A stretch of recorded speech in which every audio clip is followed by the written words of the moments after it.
With a background in radio broadcasting and a fascination for podcasting, Sherley Joseph created a podcast show to highlight Black Canadian creators both off and online. Sherley and I talk about how the podcast has grown, Black History Month, white privilege, and learning about the cultures and communities around us. Let's get into it. Oh gosh, who am I? My The name is deepest Sherley. questions. I know, eh? My name is Shirley. I've been podcasting for 10 years. One day I won an iPod. I'm gonna age myself. Nano. When I won it, I discovered this amazing thing called podcasting when it was mostly saturated with comedians. And it wasn't like the way that it is today. I fell in love with it right away because my background is in radio broadcasting. I wasn't doing radio broadcasting. I had a family, and then podcasting just kind of like meshed very well with everything that I learned in radio, but even better because then I'm not bogged down by time and structure, and I could just talk about whatever. And really love that. Through podcasting, it helped me discover like my love for social media and social media marketing, and now transferring it to what I do now, where I do that in a way professionally as my daytime while I'm running a community of creators. That's kind of like the short form of who I am. I just think that's so cool because I also have a background in radio broadcasting. That's where I Nice. started up. Where did you go? Humber or no? So I went to Humber. It was just out of happenstance. I was working at a bar at the time, and they needed someone to fill in at a fashion show for the South Central Cancer Resource, if I remember correctly, a fundraiser. And I met Chris Sumner there. He's from CFAM. Talked with him about radio, got interested, took a 9-month program at Herzing Career College for their, oh no, I can't even remember the course I took anymore. But that got me started, and I continued at Golden West for 3 years, and now I'm here. Nice. I'm trying to fight not to be like the podcaster, like, oh, so many questions. Yeah, you're trying to go back and forth, but I mean, that's fine. We can ask each other questions. Yes. That's my goal on this program, is to just get to know people, find out who they are, and just have conversations. That's one of the main thing why I love podcasting too, because it's like I've always had a fascination for anything broadcasting. Like I always tell people like the 3 people that I love their interview style and try to model is is um is like Oprah, Amanpour, and that's her last name, but I don't know why her first name's not coming to my mind. And Howard Stern. I know people always get surprised, like those are like, is it Christina Amanpour? Yeah, I think it's Christina Amanpour or something like that. I'll take your word on it. And yeah, not to like Google it, but yeah. So those are the 3 people I've always like admired the way that I've always been fascinated by people and their stories and what makes them tick, and what makes them do what they do or have the passion that they have. And I feel like with podcasting you have the opportunity to do that a lot better compared to like radio, where you just have like 5 or 7 minutes and then that's it. So yeah, that's why I just love this medium so much. It can explore things more. And I think the fun thing about podcasts, separate from other types of storytelling mediums, is you can have an opinion on it, right? It's just, you can talk about things, because if you're in broadcast journalism, you're told not to put your opinions in things, but I don't think that's actually what people end up doing anyways. Yeah, I totally agree. And yeah, I mean, that's why this podcasting, it's amazing to see it grow the way that it has in 10 years, and how it brings back that kind of old school feel of like back in the 50s. Now you have like stories and where you can listen to drama through just audio and or true crime stuff, you know. So it's just love this medium so much. And it's Christiane Amanpour. I just Okay, Christiane there we go. Amanpour. Gotta make it right. She's the queen. And you can find anything really on it, anything that you're interested about. You can find a podcast. And your podcast, Black Creators, is just an amazing opportunity. So, how about you go a little bit into that? What is it all about and how it got started? 10 years ago, when we started, we started a show originally called Chonilla, and now it's like the Chonilla Network, which is Black Canadian creators and other podcasts are part of that network. But we started this podcast. We were not too many Canadians, not too many that look like me, and we were very intentional when we were creating Chonilla not to also put out that we were Canadian, unfortunately, because at the time, 10 years ago, again, it was predominantly American. And I've had many people who would listen to our show and said, hey, had I known you guys are Canadian, I don't even know if I'd listen to you guys. I don't know why they had a weird like idea maybe that Canadian content is boring or that they can't relate because they're not in Canada, right? So through these kind of things of especially being a black podcaster 10 years ago, we were really not many.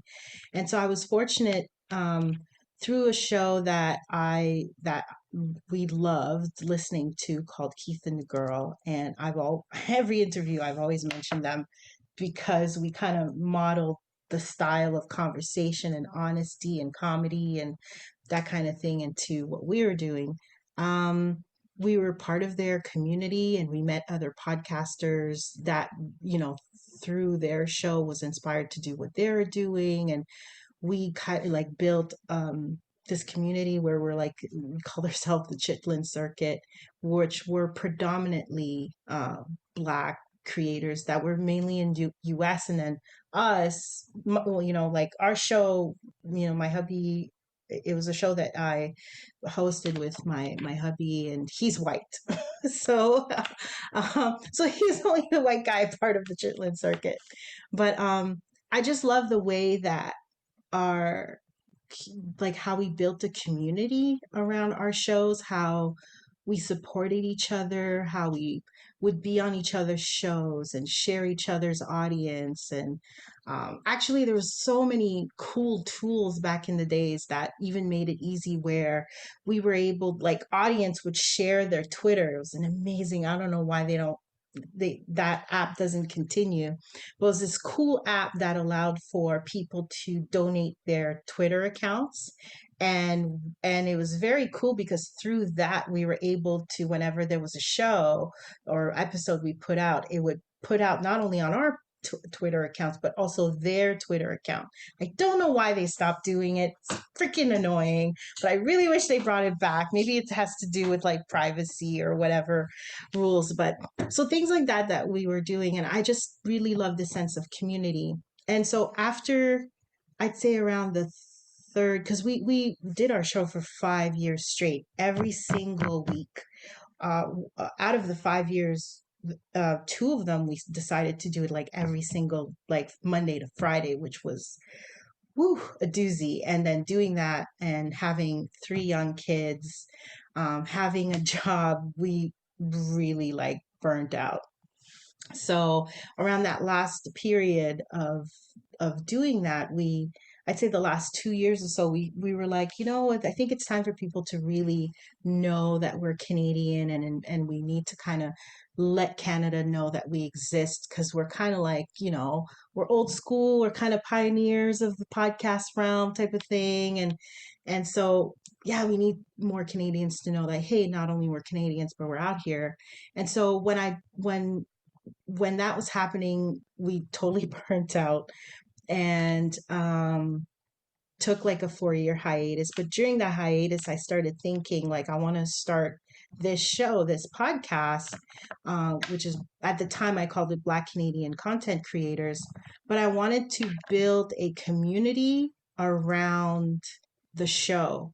I feel like the community came first as a way for me to, because I was having such a hard time when I started thinking about this Mhm. idea. Like, it was extremely difficult for me to find other Black content creators in this country, in Canada. So I was like, well, what's the way that I can just make it like, this is really annoying. I'm annoyed, like, to go out there and just find each. It was very, very, very difficult. It's easier now, but so then I was like, you know what? Let me just create a Facebook group. That'll motivate me to start the Mhm. podcast and see how that goes. And then it was just one a few people that I knew who had like a community of their own, whether it's like through a newsletter or website. They freaking loved it. They were like, no, we need something like this. And then the group just grew on Facebook very quickly. And there's so many people that, like, I'm very meticulous too, that I vet every single person before they're able to come into the group. I want to make sure that they're actually content creators, whether it's digitally or traditionally, like visual artists and things like that, or writers and stuff like that. So through that community, that's when the podcast was born, as a way to spotlight, amazing creators. Because one of the biggest frustrations too is that when I would be on other podcasts, and it's mostly American, and I tend to find here in Canada, that in order to be recognized, it's like, you'd have to become like a Drake or a Celine Dion, like reach success in the States and not in your own country in order to be recognized. And I really didn't like that idea. And I was like, you know what? There's a way that maybe we can spotlight people before, like, we don't have to wait for someone to become Drake famous, or, Nelly Furtado, like, you know what I mean? Like, I've been thinking of, like, I was gonna say a name, but I'm not gonna say his name. Um, but people, like, I'm gonna keep using, like, The Weekend, right? Like, it's when that's when they get recognized here in this country, and I didn't want that. I wanted for people to um, discover amazing talents, amazing content creators, as they're growing, and not have to wait until, oh, you're US famous and now we want to get to know you, type of thing.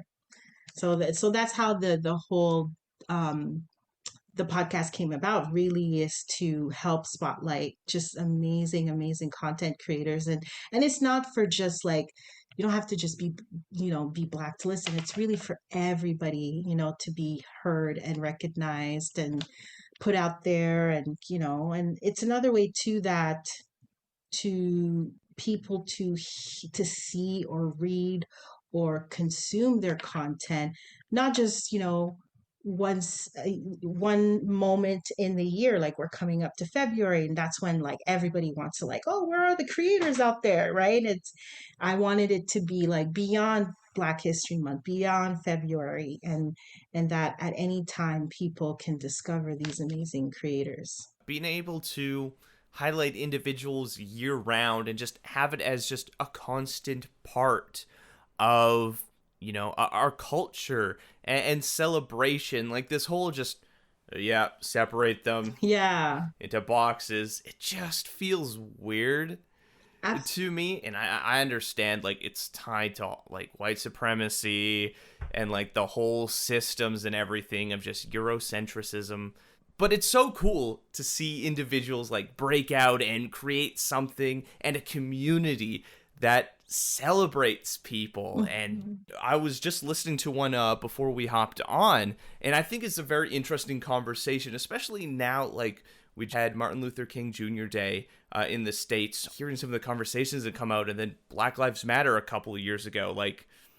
tensions are still high right now between, different communities. So, conversations with white people about race with IC Bailey. Oh, yeah. It's a great conversation. Why don't you walk me through a little bit about kind of the things that you're talking about, and, some of the challenges that that we face. Oh, I see was an amazing conversation. Like he created this huge community, conversations with white people, conversation with women, black women, conversation with indigenous people. And the cool thing is when he created this community before he created the book is that each community is run by women. You know, they're the one who are he just kind of constructed the foundation or a community, and then it's really the women who starts these amazing conversations and answer any questions for those group of people to help discover what they need to know about things like microaggression or their blind spots or what is going on in each of these communities as being in the LGBTQ community. I think he had one like that as well, being indigenous and what that's like and what are the conversation and what do people need to know, conversations with white people in order for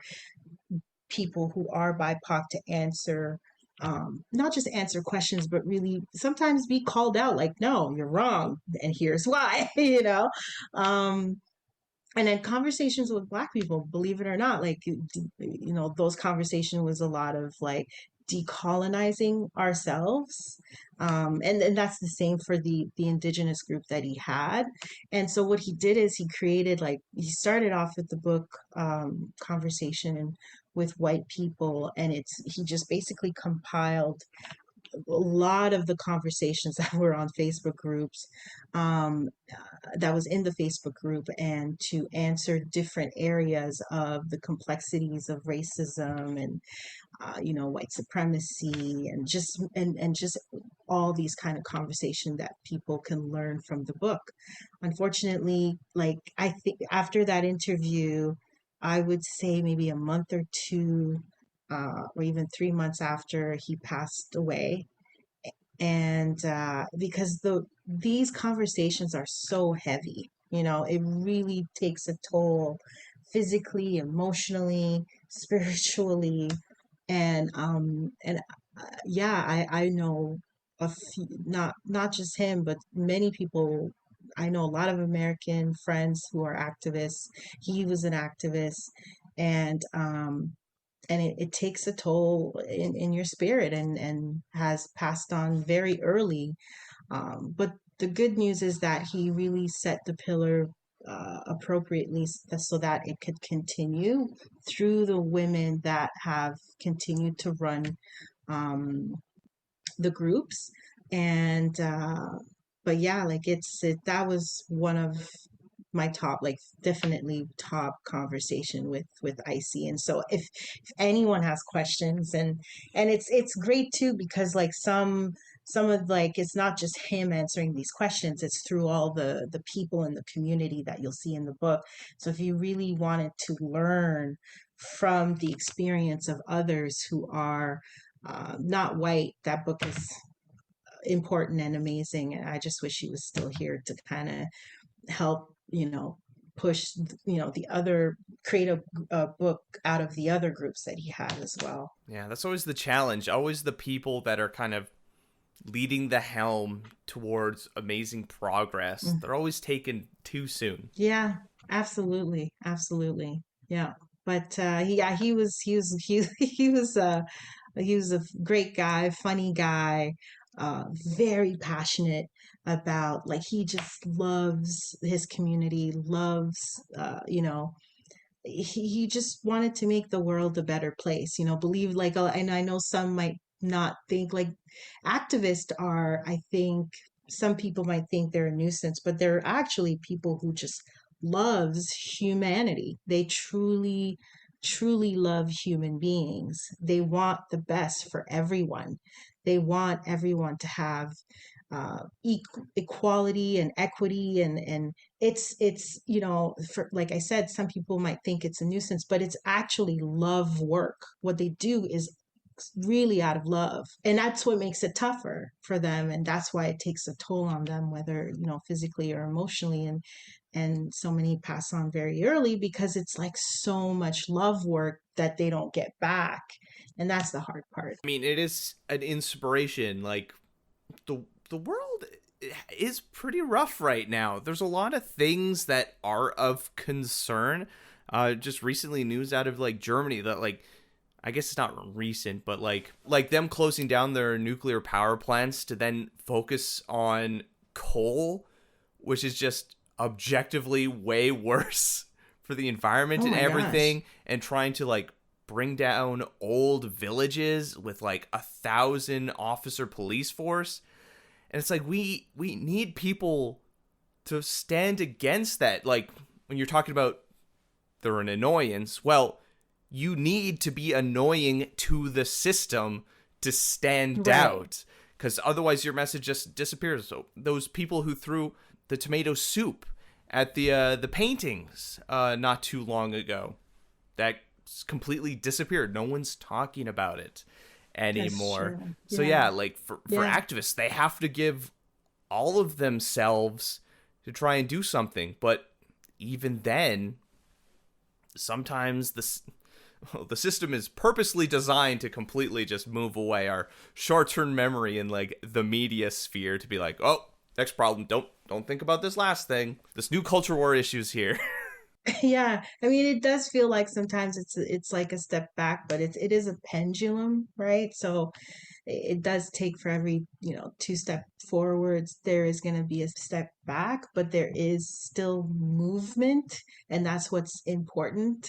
It gets scary when there's no movement, right? So and during a pandemic is, I mean, I've said this to so many friends, like pandemic is such a it's a very revealing thing. It brings a lot of things to the surface, things that are wonderful and things that are a lot of times not so great, things that we try to avoid for a very long time, that really brings things to the forefront. Yeah, you see the things that have been swept under the rug for so long. Right. And I think like when you see, like you talk about Germany, and now like they're going, they're moving backwards, and with coal and what they're doing to the villages, it's like people who are just fighting change so hard to the point that they feel like they have to do things backwards, which is really sad. But hopefully, that there'll be more movement. It keeps occurring. Positive movements keeps occurring for sure. I have a feeling there is positivity in the future. I have a feeling that we're going to get to a point where people are going to stand for it anymore. Like with all the news going around of Canadians being like, you're stealing groceries from the store, and people are like, I didn't see anything. I didn't see anyone stealing it. Yeah, I was just talking to hubby about that. I was like, what's happening? Like, I mean, they had like in the States, 200 people. Like, I think they're trying to, I don't know, I don't know if they've arrested 200 people, but they're looking for a bunch of patrons, like a group of people, at least 200, just ran into a Walmart and then just took everything, like just grabbing what they can. And because of this economy, right? It's like things are getting out of balance to the point where it's like the 1%ers just got way too greedy, and it's causing for people to just like, you know what? I'll have a record for less than $5,000. Enough is enough. So and now, yeah, I just like recently read, I think they're saying like since 2022 in Canada, the average grocery store now theft have gone up from like between 1,000 to 500,000 a week or something. So it's I don't know what's going to happen, but I was like, are people organizing? Like, what's happening? Like, are people coming together on I want to see some organized stuff. Yeah. Purposely like, okay, today we're going to Loblaws. Let's do it. Yeah, something needs to change, because when we're looking at Ontario, when they're talking about, oh, we're putting tax dollars to build for-profit clinics, it's like, wait, that Why are we, the people, paying for people to get rich? Like, whoa, how does that make sense? Yeah, I am too. Like I really, it's, I was watching this documentary on how like, and I have this conversation so much with my husband, like my life partner actually. And when does it become for the rich to just say enough is enough? And I realized like just watching this documentary, I think it's actually a documentary about a photographer where she has been for over 25 years taking pictures of the rich. She has pictures of people like like one of them when she went to high school and took pictures of the kids of LA, and people like Kim Kardashian is in that book when she was like in junior high or high school, and people like Kate Hudson and stuff like that when she was in junior high or high school. And watching this, I realized like, oh, like there are people who really it's really about having the most amount of money, like very Scrooge McDuck Monopoly. I just want more. And it looking at it, I realized like, oh, they're like addicted to money. Like they really don't care about people.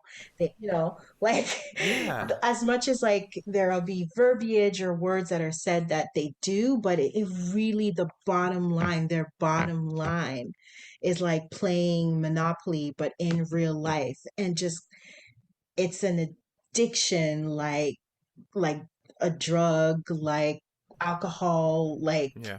for them, it's money. And it's just all about the bottom line is just having more and more and more and more, which is wild when I was watching it. It's like they Yeah. are sick and need help. There is something off though with like billionaires and everything. When you hear them talking, you're like, are you even a real Right. person? Like what? Right. Like who goes, yeah, like you go to like during a pandemic in space, the timing of it is like horrible.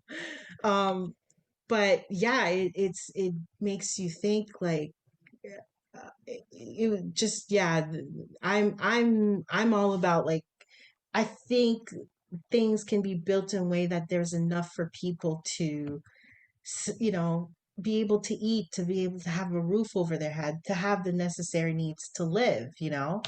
And Well, we clearly have the resources and housing. Like one of the big lies about the housing industry is just they leave houses open to inflate the market price so they know exactly how many houses they can build before they like yeah, reduce the value.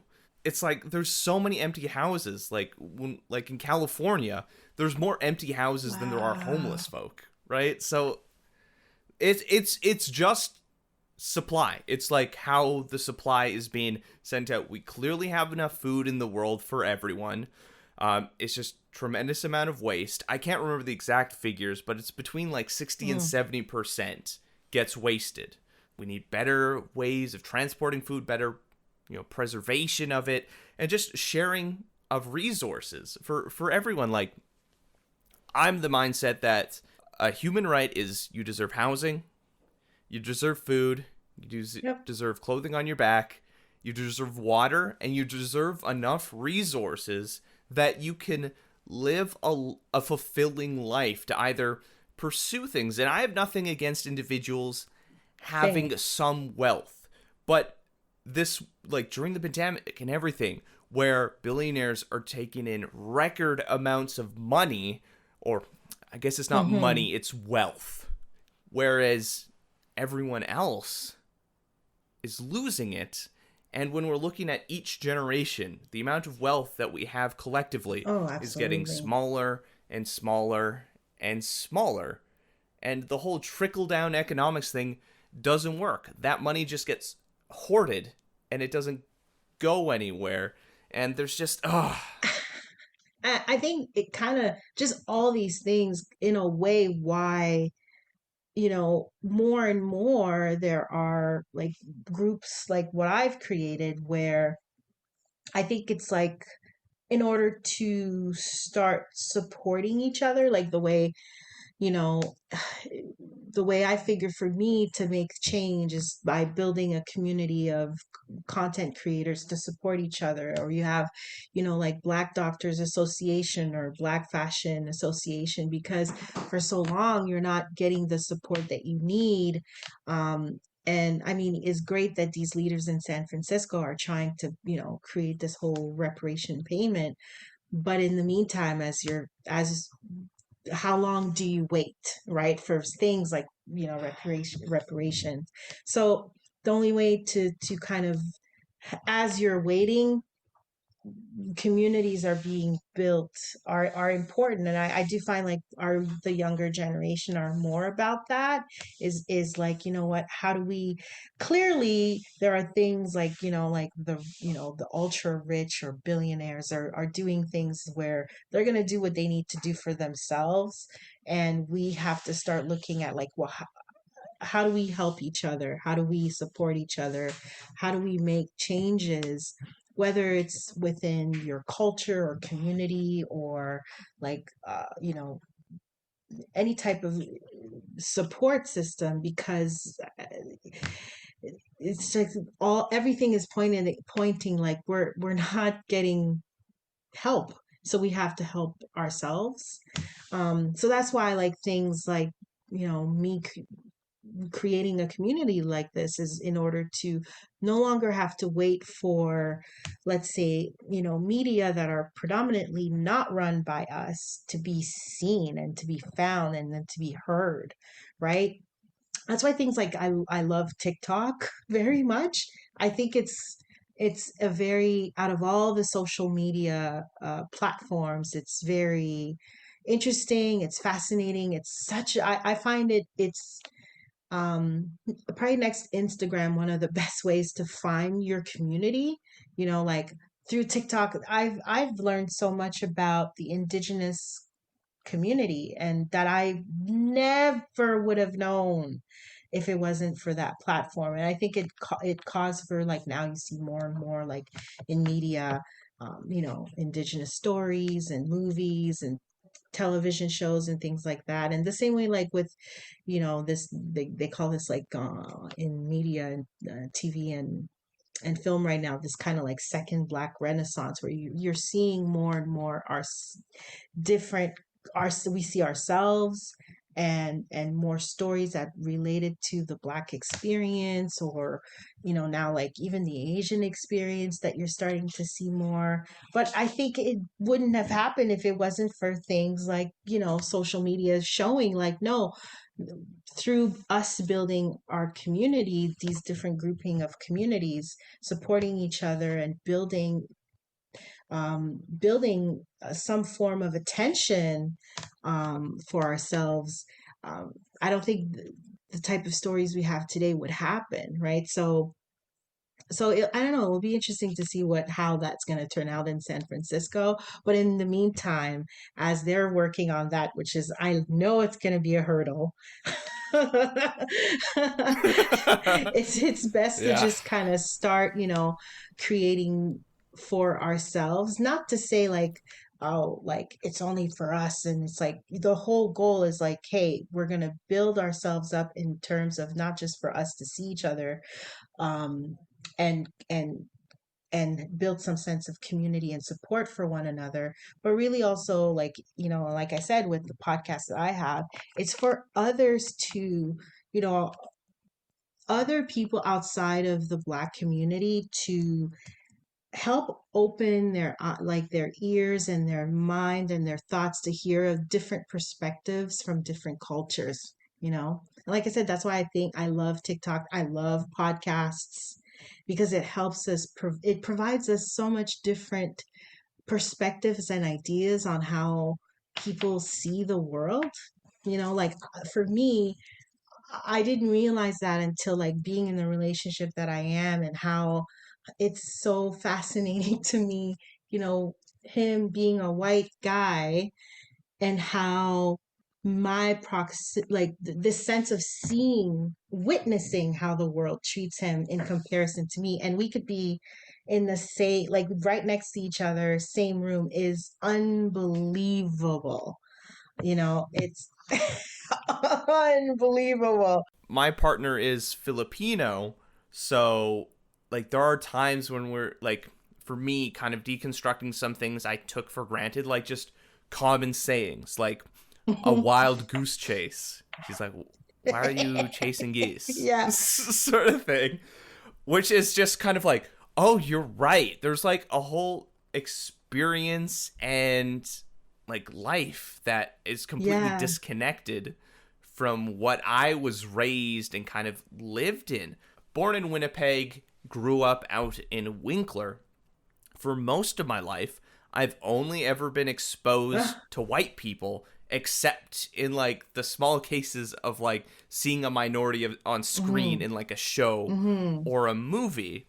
So there was a lot of things that I've had to deconstruct within my life to be like, oh yeah, like there's a whole thing that people are going through, or like whole cultures, How, experiences, stories. what was the moment for you to realize that? Was this like something that happened when you started being in the relationship that you are in, or was it through a friendship or? It was beforehand. I think for me and many of my friends, coming to terms with the reality of the world was we all started finding out that we're all queer.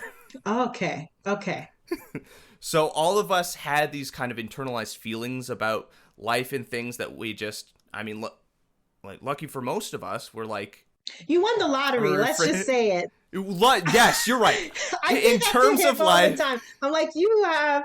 I, I always make fun of him because I'm like, can we like use your privilege today? Like, and he's like, what?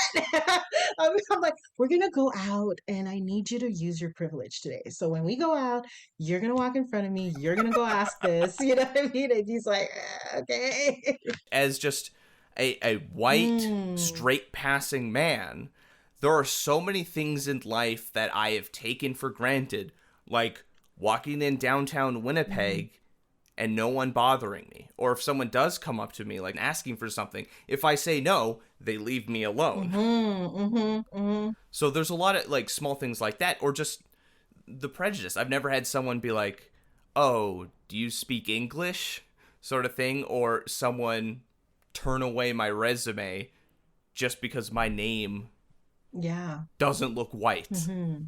In terms of deconstructing things and starting to understand that there's a world beyond, and there's a lot of things in life that I took for granted, was coming to terms with my sexuality and being like, oh, yeah, I've been lucky because I can hide that, Mm. but it's going to consume me inside. What must this feeling be like to have this kind of prejudice and hate that is directed at the world but wasn't directed at me, but I could see it? Well, what about for someone who can't Mm. hide that? And I think that's where my whole sort of progressive journey started from, realizing, hey, kind of the hating things around queer folk that kind of really sucks, and then I internalized, it's like, well, some people don't have the luxury to hide that. Yeah, I mean, absolutely. And here's the crazy, like the wild part of it too. Like it's yeah, like you said, you realize that for you that you could hide, and someone like myself, I can't hide, and it's harder too because it's like when you experience these kind of like prejudices or racism, and then you confront a person like, hey, this is what you're doing, and they they don't believe you, and you're like, look, I've been on this planet for x amount of years. I know the pattern. I know before you even know, right? Or realize. But even things like ourselves, even as me being a Black woman, you're not, there are, it's so supremacy and is so ingrained in all of us. Like I remember like when we moved to Edmonton, I went through a bit of a shock when I saw more than one indigenous person. And I realized growing up, because I was raised in Montreal, I grew up in Montreal and Toronto. And so when I came to Edmonton and I saw the amount of like indigenous people, and I was like, what the, you know? And then I took a pause and I was really bothered by my reaction. I was like, why? why am I thinking like what's going on in my head?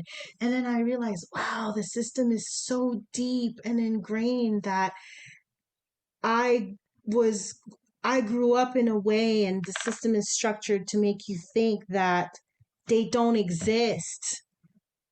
You know what I mean? And things were structured in a way and placed in a way on purpose to in hopes that people would forget, right? People would forget that there are indigenous people to so many levels. And I was like, wow, this is wild how much it's ingrained in all of us and how much, colonization is in all of us and how there's so much still a lot of work to do in order to decolonize ourselves, and I think that's why one of the steps is like not to exclude, but first by people coming together to creating spaces for themselves to figure it out and grow their community is important until you kind of not be out there on your own, because when you're out there on your own it's very difficult, especially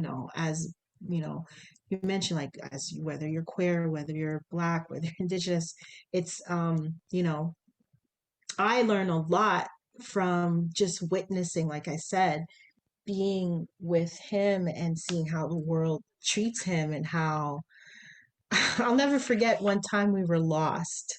I was going to an event. It was like some kind of something we were doing where I needed to capture for my social media and like some Yeah. kind of a partnership. And we couldn't find the entrance for people in media, and so we're like, okay, we're gonna have to ask directions. And we saw a cop in the corner directing people where to go because there's different entrances. I was like kind of like, can we avoid not asking a cop for so he's like, no, no, no, so it's gonna be Mm-hmm. fine, it's gonna be fine. So we had no choice because who else would know other than for sure the way he was directing people were like, okay, this cop's gonna know. So he approached the cop and rolled down his window and said, hey, we're trying to find this entrance for this event.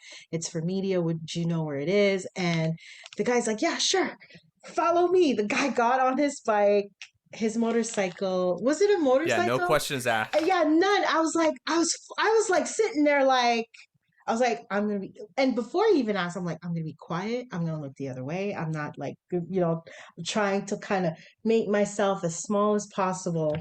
And I was just floored on how this cop just got on his vehicle. Actually, it was a vehicle, and just kind of like just follow me, and we just followed him. And I was like, wow. I looked over. I was like, is that what it's like to be a white man? And he's like, you have no idea. I was like, wow. There's just so many things that I'm slowly trying to like learn and understand, that not all spaces are like it for everyone like it is for me, because it, like here in Canada in the West, it is a world built for white men. Absolutely. And that's for everybody. And I hope like even conversations like this, that's why it's great to have conversations like that. And hopefully people listen, because I will never understand to be the world and what people, someone who is trans, let alone a trans black woman, like that, I won't know. I will never know, right? Like there's things and levels and experiences that I won't fully understand, but we have to be open to listen to other people's experiences, because there's so many lessons that we can take, that we can really understand on how to just again make the world a better place, really. But it's all through listening and believing people's experiences is super important, and sometimes I do find like for some, just because you're not in that world, I can understand how it could be hard to believe, or it could be hard to understand, I should say. But it's so important to believe other people's experiences that does not look like you. Exactly. And then for like, at least for myself, I'm finding for people that do have negative conceptions and beliefs about a minority group, challenging them on it, being like, okay, well, why do you feel that way? What is it specifically? Have you ever had that experience? And a lot of the times they can't articulate why they feel that way beyond, well, that's just how it's been. Yeah. And that's just how it's been, doesn't create change.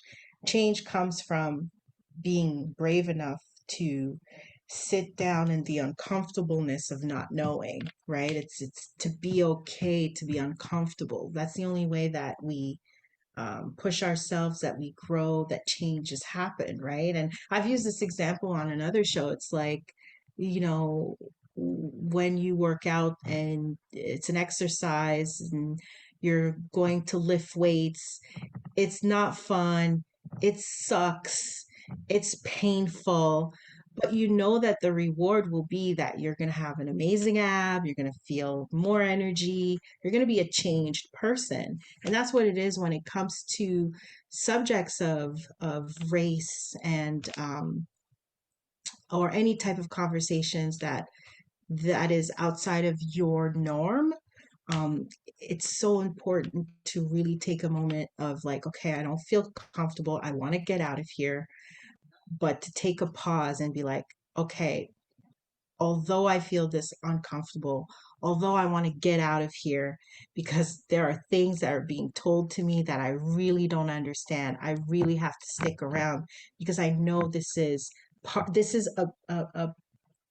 a pain or an uncomfortableness that's going to be rewarding because there's going to be a lesson here. It's going to open your eyes to something new. Yeah, there's so much that we can benefit. Like the whole thing, like when someone's gaining rights or having the same rights for you, like it can feel like an individual's losing rights, like that whole saying sort of thing. And it's like, no, that's not true. Like the whole like, or like in terms of feminism, it's like the patriarchy is the boot on the neck of a woman, and feminism is asking them to remove it.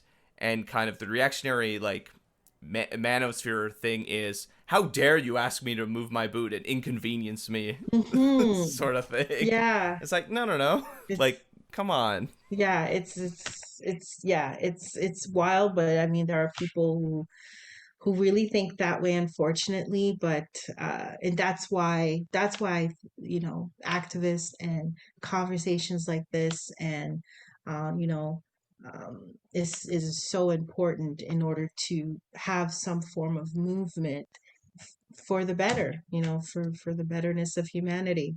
We can learn so much from each other. Like me, just being at U Multicultural now, I've met so many people, had so many experiences, and I've grown as a person from it.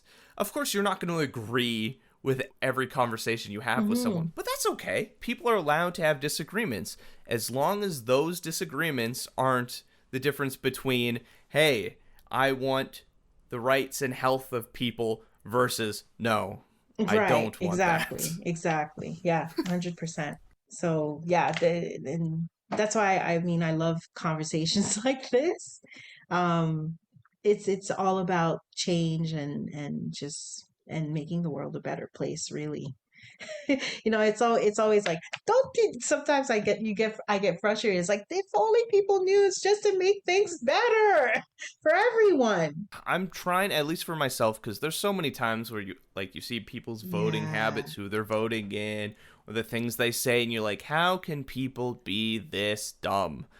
But I'm trying to get myself to step back and be like, okay, Ryan, you used to be in a similar boat like that. So, give them some time, talk with them. Sometimes people are not going to be receptive. And if that's the case, well, we're going to be at odds. And sorry, I'm going to That's fight for the right. rights of others, like to disrupt a system.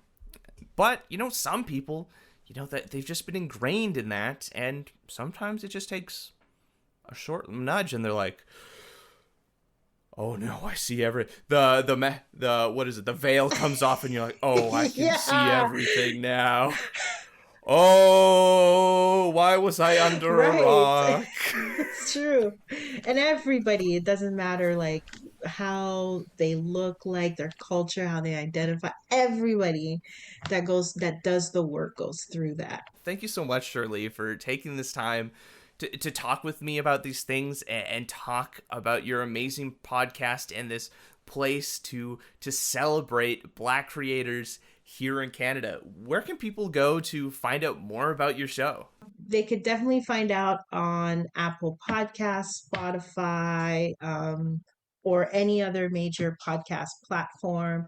We have an amazing directory, actually.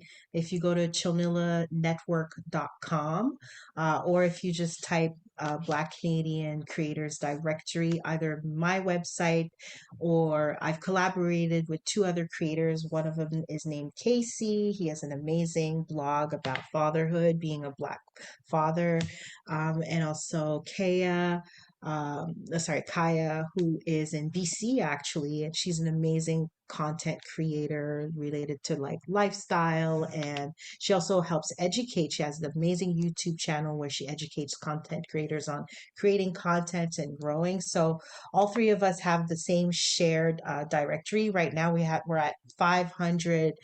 uh, you know, it's free, it's open. We decided to not like, there's a lot of directories like that where I find like it's closed and not available for Oh, people. that's like scientific studies. Right, absolutely. And You're like, great new research.